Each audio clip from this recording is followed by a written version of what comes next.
In language arts for our Romeo and Juliet unit, students began designing a 3D version of the balcony scene using free online computer-assisted drawing or CAD programs and applications like 123D Design and Tinkercad. Students created and manipulated shapes, colors, and textures to represent different details of the scene.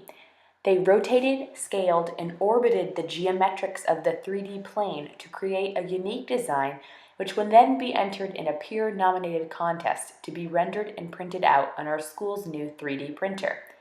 The purpose of this project was to familiarize students with the three-dimensional design software, to practice using geometric shapes, and to apply their imaginative and practical technological skills to create a scene which reflected the timeless literary classic. Hello, I'm Taylor Williams. I'm in 8th grade, and for this project we had to make a 3D model of our envisioning of the balcony scene from Romeo and Juliet. And so for the actual balcony, I got a couple rectangles or blocks, and I resized them. And so if you select the object and select this gray circle, you can move it up or down, and then there are others at the bottom that allow you to extend it side to side, as well as arrows that just allow you to move it or rotate it.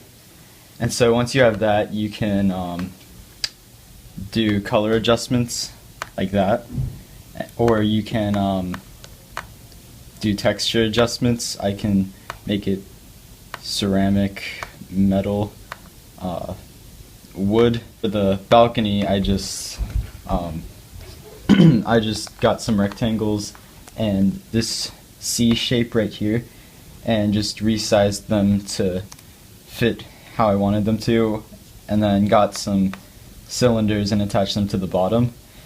And so for the trees, I got a cylinder and then I resized it. I took a sphere and put it on top. I made the texture wood, and selecting only the sphere, I made the color green. And then to make all the trees, I just selected this entire thing, copied and pasted and resized all of it. And for the gate, I made a bunch of rectangles and resized them to be really thin and close together, and copied and pasted a bunch, and then extended the ones in the middle to look more like a gate. To adjust text, you can click the T up there, attach that to anything, and then you can rotate it and adjust what it says down here, and then just resize. I'm Brielle Weiss, and I'm in 8th grade. And this is my Romeo and Juliet balcony scene project. These I picked as trees because some trees are pointy and green. This is the pool. I didn't know how to work like a rectangle pool, so I just got a circle and then I put a cylinder and I flattened it and put it inside of it. And I didn't know how to put a balcony on there, so I just put a box.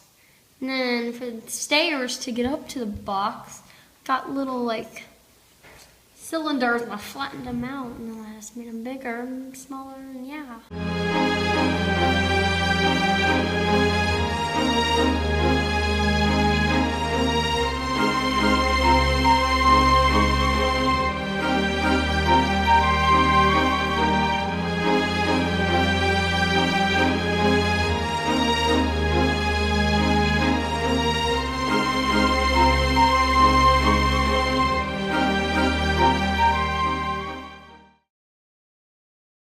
My name is Lucan Wang. I'm the senior at the Academy of the Lakes, and this is our fresh 3D printer over here. It basically just scored out the plastic, which is over here. The white plastic, you can see, it's a little plastic things. Then it sucked up and then scored it out right here. Basically, you know, the 2D printer only print 2 dimensions, X and Y.